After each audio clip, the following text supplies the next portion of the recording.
My cousin sabotaged my life twice, first by framing me for theft, then by hacking my work and blackmailing me. So I went public, got her jailed, and never spoke to her again. When I was 16, I got banned from my aunt's house for stealing my cousin's diamond necklace. Except I didn't steal anything. My cousin Marla planted it in my suitcase, then found it during dinner like she was auditioning for Pretty Little Liars. I knew it was fake. So did my mom. But all she whispered was, "Don't escalate." So I didn't. I let the lie stick. And I spent the rest of high school being that girl who stole from her own family. So I moved away, built a new life, and never looked back. I'm 28 now. With a stable career in tech and a leadership role I worked my butt off to earn. People know me as kind, fair, and unproblematic. So when Marla DM'd me out of nowhere saying, "Let's grab coffee, I miss you," my first thought was, absolutely not. But then I remembered something my therapist said once. Closure isn't always for them. Sometimes it's you deciding you're not afraid anymore. So I said yes. Marla showed up overdressed and underqualified. We did the fake cousin hug, then she launched into her redemption arc. I've done a lot of healing. I was going through a dark time back then, but therapy's been huge. Then she hit me with the real reason she came. "I saw your company's hiring. You have no idea how much I'd love a shot."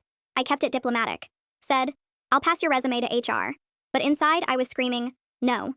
2 weeks later, my boss pulled me aside during lunch. "Hey, I didn't know that Marla applicant was your cousin. She crushed her interview with Tony's team and started today." I nearly dropped my fork. She got hired, on another team, using my name, without my knowledge. I wanted to walk straight into HR and explode. But instead, I took a breath. Because if there's one thing I learned from Marla, it's that the best manipulation is subtle. At first, she was on her best behavior.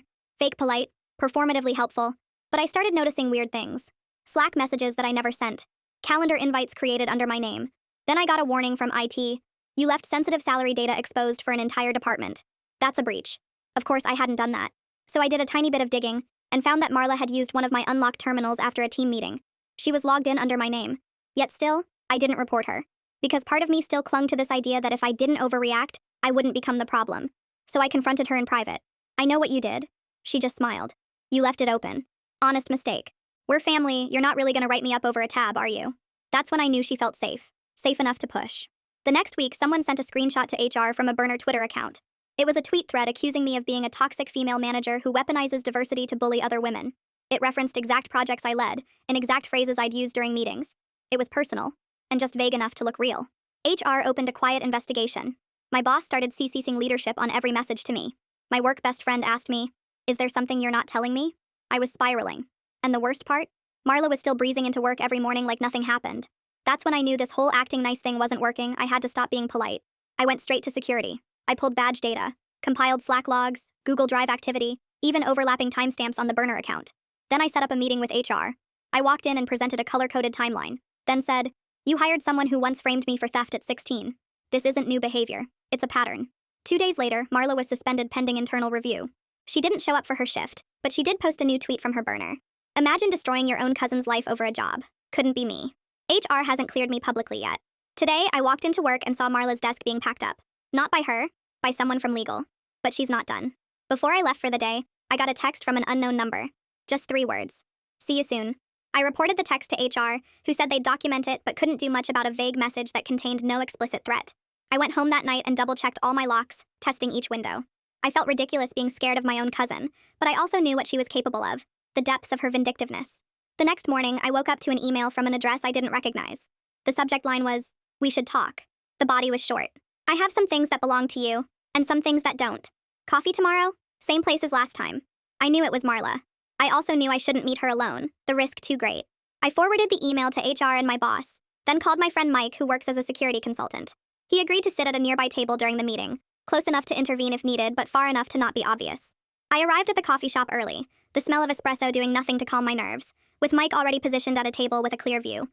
Marla showed up right on time, looking surprisingly put together for someone who'd just been fired, her hair perfectly styled and her makeup flawless. She sat down across from me with a large envelope, placing it on the table between us like a barrier. "You won," she said, sliding the envelope toward me, her red nails scraping against the paper. "Congratulations." I didn't touch it, keeping my hands firmly in my lap. "What is this?" "Just some things I thought you might want back." She smiled, but it didn't reach her eyes, which remained cold and calculating. "Your private emails to your therapist about your anxiety. The complaint you filed against Jason from marketing last year for inappropriate comments. Your medical records showing your prescription history. Fascinating reading." My blood ran cold, a wave of nausea washing over me. Those were all confidential documents stored in my personal email or password-protected files. "How did you get those?" She shrugged, the gesture casual as if we were discussing the weather. "The keylogger was just the start. I've been monitoring your computer for weeks, ever since our coffee meeting. I installed remote access software during my first week at the company when I volunteered to help IT with those updates. Your work computer gave me access to your email, and I noticed you sometimes checked personal accounts there. Plus, I found your password manager. I have copies of everything, by the way. This is just a gesture of goodwill. What do you want, Marla? I asked, my voice steadier than I felt. I want you to tell HR and everyone else that this was all a misunderstanding. That you overreacted. That I should get my job back. She leaned forward, her voice dropping to a whisper. Otherwise, these documents might find their way to some interesting people. Your boss might want to know you called him an emotionally stunted man-child in an email to your friend. The whole company might be interested in your complaints about the toxic culture. I felt sick, my stomach churning. She was blackmailing me with my own private thoughts. That's illegal. So is falsely accusing someone of corporate espionage. She sipped her coffee calmly, her lipstick leaving a perfect imprint on the cup. You have until Monday to fix this. Clear my name, I get my job back, and we both move on with our lives. I left that meeting shaking with anger, the cool air outside doing nothing to calm the heat rising in my cheeks. Mike followed me out and listened as I explained what happened, his face growing more concerned with each word. She's bluffing, he said, trying to reassure me. She can't actually release those documents without implicating herself in the theft. But she could anonymously leak them, I said, voicing my greatest fear. And the damage would be done before anyone could trace it back to her. I spent the weekend in a panic, pacing my apartment and jumping at every notification on my phone. I considered giving in to her demands. I even drafted an email to HR saying I might have overreacted, my finger hovering over the send button for a full minute. But something stopped me from sending it. I was tired of letting Marla win, tired of not escalating when I was being wronged. Instead, I called my therapist for an emergency session, her calm voice a lifeline in my storm of anxiety. I explained the situation, and she helped me see that I wasn't 16 anymore. I had options. I had power. I didn't have to be a victim. On Sunday night, I made a decision. I wasn't going to let Marla blackmail me, but I also wasn't going to just hope she was bluffing. I needed to find leverage of my own, something that would neutralize her threats. I remembered something odd from when I was building my case against her. When I was reviewing her employment application, I noticed she'd listed a previous job at a company called Vertex Solutions. But when I searched for her on LinkedIn during my investigation, that job wasn't on her profile. It seemed like a small discrepancy at the time, but now it felt significant, a loose thread I could pull. I spent hours searching online for any connection between Marla and Vertex Solutions, my eyes burning from staring at the screen. Nothing came up under her name. On a hunch, I tried searching for news about Vertex and data breaches or security incidents. Bingo. An article from 2 years ago mentioned a security breach at Vertex where an employee allegedly accessed confidential client information. The employee wasn't named, but the article mentioned they were terminated and the company implemented new security protocols afterward. I dug deeper, searching for any employees who left Vertex around that time. I found a LinkedIn profile for someone named Maria Lawrence, whose employment at Vertex ended the same month as the security incident. The profile had no photo, minimal information, and only that one job listed. It seemed fake, created just to have something to show on a resume. I compared the job description on Maria's profile to the one Marla had listed on her application. They were identical, word for word. Marla had worked at Vertex under a fake name, been involved in a security breach, and then created a new identity for her next job hunt. This was huge. If she'd used a false identity at her previous job, that alone could be grounds for termination from our company. If she was involved in a security breach there similar to what she'd done at our company, that was a pattern of behavior that went beyond our personal history. I needed more proof, though. I reached out to a contact at Vertex through a mutual connection, carefully explaining that I was investigating a potential security threat at my company. Without naming Marla, I asked if they could confirm if Maria Lawrence had worked there and the circumstances of her departure. My contact was understandably cautious but agreed to check with their HR department. The next morning, I received an email. HR confirms Maria Lawrence was terminated for policy violations related to data security. They're limited in what they can share, but suggested if this person is applying to your company, you should proceed with caution. I also found a photo from a Vertex company event on their Facebook page. In the background, partially obscured but still recognizable, was Marla. I saved the image and zoomed in, enhancing it as much as possible.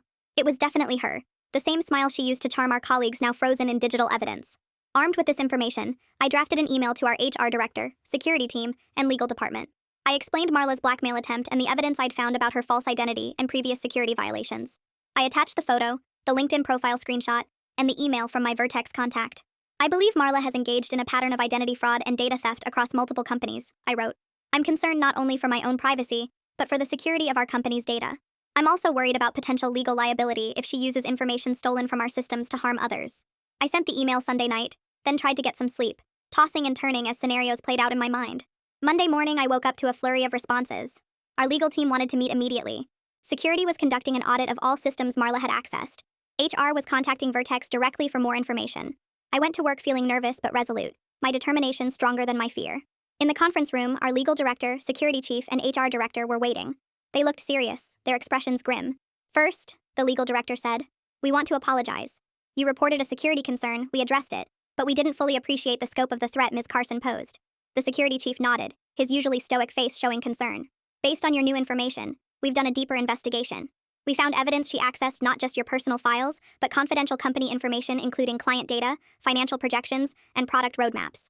We've also confirmed with Vertex that she worked there under a false name and was terminated for similar behavior, the HR director added.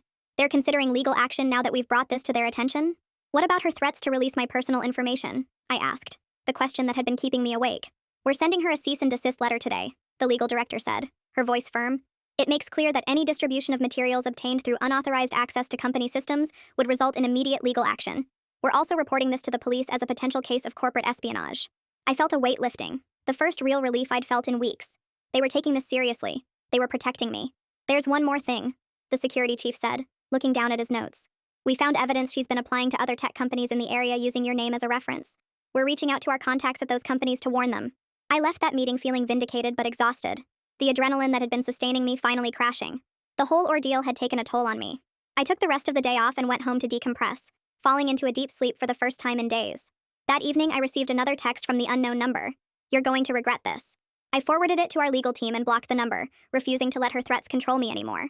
The next day, I arrived at work to find a small group of people waiting at my desk. Derek was there, along with Tanya from HR and several of my teammates, including Jasmine. We owe you an apology, Derek said, his voice sincere. We should have trusted you from the beginning. Jasmine stepped forward, her eyes downcast. I'm sorry I doubted you. When that Twitter stuff came out, I should have known it wasn't you. I've worked with you for 2 years. I know your character. One by one, they expressed their support.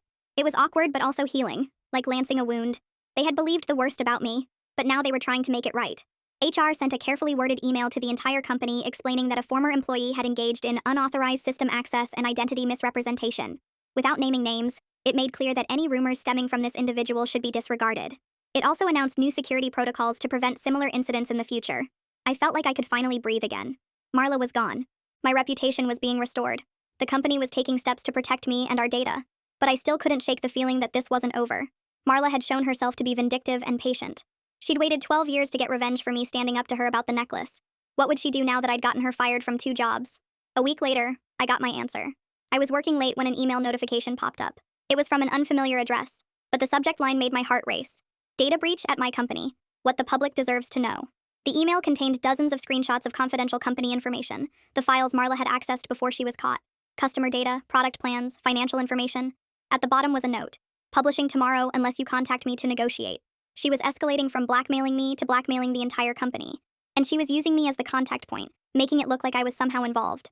I immediately called our security team's emergency number. Within an hour, an incident response team had assembled in our office. They traced the email to a public Wi-Fi network at a library across town. They were taking it seriously, but we all knew the damage that could be done if this information got out. We need to find her, I said, my resolve hardening. She's not going to stop. I didn't sleep at all that night. The security team worked through the night trying to trace Marla's movements. They set up some kind of monitoring system on the email address she used, hoping she'd check it again and reveal her location. I just paced around the office, drinking way too much coffee and feeling like I was going to throw up. Around 5 a.m., I crashed on the couch in the break room for maybe an hour before jerking awake to the sound of people arriving. Our CEO had been notified and called an emergency leadership meeting. I sat there with bags under my eyes while executives in pressed suits debated whether to contact the police, pay her off, or try to catch her themselves. We can't negotiate with her, I said, my voice sounding rough from exhaustion. She'll just keep coming back for more. The CEO, a woman in her 50s who'd built the company from nothing, looked at me with sharp eyes. You know her better than anyone here. What do you think she really wants? That question hit me hard. What did Marla actually want? Money? Revenge? To hurt me specifically? I thought about our history, about the necklace incident, about everything that had happened since. She wants power, I finally said. She wants to feel like she's in control, and she wants to win. The security director, a former FBI guy named Marcus, nodded slowly. Then we need to make her think she's winning while we track her down. We came up with a plan. I would respond to her email, pretending to negotiate. We'd try to get her to agree to a meeting where we could identify her. Meanwhile, our legal team was preparing to file for a restraining order and criminal charges. I sent a carefully worded email. What do you want? The company is willing to discuss terms. Short, desperate sounding, like I was panicking, which wasn't far from the truth. She responded within minutes. Smart choice. $250,000 in cryptocurrency. Instructions to follow. We kept the exchange going, with the security team coaching me on what to say. We managed to get her to agree to a video call to prove she really had the data. Marcus said this was our chance to get evidence of her making the threat directly. The call was set for noon. I sat in a conference room surrounded by our security team and two actual FBI agents who specialized in cybercrime. They had recording equipment set up and were tracking the call. When Marla's face appeared on screen, I almost didn't recognize her. She'd dyed her hair black and was wearing glasses. She looked tired but smug. "Hello, cousin," she said, smirking. "Bet you never thought we'd end up here." I stuck to the script the FBI guys had given me. "I just want to know why. Why are you doing this?" She laughed, a harsh sound that made me flinch. "Why? Because you've always had everything handed to you. Perfect grades, perfect job, perfect life. Meanwhile, I've had to fight for every scrap, and now you've ruined my career." "You ruined your own career by breaking the law," I said, forgetting the script for a moment. Her eyes narrowed. "Always so self-righteous. Just like when we were kids. You thought you were better than me then too." I took a deep breath, trying to stay calm. "I just want this to end, Marla. What will it take?" "I told you. $250,000. And a signed statement from you admitting you falsely accused me. I want my reputation back." One of the FBI agents nodded at me, signaling they had what they needed. I kept her talking for another few minutes while they traced the call. After we hung up, the agent turned to me. "We got her location. She's at a motel about 20 miles from here. Local police are on their way now." I collapsed into a chair, the adrenaline that had been keeping me going suddenly draining away. It was almost over. But Marla had one more card to play. While the FBI was tracking her down, she sent the data to 3 major tech blogs with a note claiming to be a whistleblower exposing corporate misconduct. She specifically named me as the source of the leak. One of the blogs published portions of it before our legal team could intervene. My phone started blowing up with notifications. Colleagues asking if I'd really leaked company data. Industry contacts wondering what the hell was going on. My mom calling in a panic after seeing my name in an article. I was sitting in the conference room trying to explain to my mom that no, I wasn't going to jail, when Marcus burst in. "They got her," he said, his face breaking into a rare smile. "She's in custody, and they found all the evidence on her laptop. The original files, the emails, everything." I should have felt relieved, but I just felt empty. The damage was already spreading online. My name was being dragged through the mud. Again. Our PR team went into overdrive, issuing statements clarifying that I was the victim, not the perpetrator. The CEO personally called the editors of the blogs that had published the data, threatening legal action if they didn't issue corrections immediately. By evening, most of the stories had been updated or taken down. The company issued a public statement about the data breach, explaining it was the work of a disgruntled former employee who was now in police custody. They didn't name Marla, but they specifically stated that I had helped identify and stop the breach. I went home around 8 p.m., completely drained. I took the longest shower of my life, standing under the hot water until it ran cold, trying to wash away the stress of the past few weeks. When I finally checked my phone, I had a voicemail from an unknown number. It was my Aunt Karen, Marla's mom. Her voice sounded small and tired. "I just heard what happened. The police called us. I don't know what to say. I'm so sorry. For everything. For not believing you back then. Marla needs help. She's needed help for a long time and we didn't see it. Or didn't want to see it. Please call me back when you can." I didn't call her back that night. I wasn't ready to deal with more family drama. Instead, I took 2 sleeping pills and passed out for 12 hours straight. The next morning, I woke up to an email from Derek saying to take as much time off as I needed. The company was covering therapy sessions for me and had hired a reputation management firm to help clean up any lingering issues online. I spent the next week mostly in my apartment, venturing out only for coffee and groceries. I binge-watched mindless TV shows and ignored most calls. I needed time to process everything. Eventually, I did call my aunt back. It was an awkward conversation full of long pauses and half-finished sentences. She told me Marla had been struggling with mental health issues for years but refused treatment. She'd been fired from 6 jobs in the past 4 years, not just the 2 I knew about. Each time she blamed someone else for sabotaging her. "I should have seen the pattern," Aunt Karen said, her voice cracking. "After what happened with the necklace, I should have questioned it more." I didn't say much. What was there to say? That one lie had spiraled into years of deception and manipulation, and it had affected so many people beyond just me and Marla. 2 weeks after Marla's arrest, I went back to work. People were awkward around me at first, not sure whether to mention what happened or pretend everything was normal. I appreciated the ones who just said, "That sucked, glad you're okay," and moved on. My boss called me into his office my first day back. I thought he wanted to check in, but he had actual work news. "The executive team was impressed with how you handled the situation," Derek said. "They're creating a new role in the security department focused on insider threats and want you to consider taking it. It would be a promotion." I was stunned. "They want to promote me because my cousin tried to destroy the company?" Derek laughed. "No, they want to promote you because you showed exceptional judgment under pressure, helped identify a serious security threat, and protected company assets. The fact that it was your cousin just makes it more impressive that you didn't let personal relationships cloud your judgment." I took a few days to think about it, then accepted the position. It felt right, using this horrible experience to help prevent similar situations in the future. About a month later, I got a letter from Marla. It had been screened by the police first, since she wasn't supposed to contact me directly.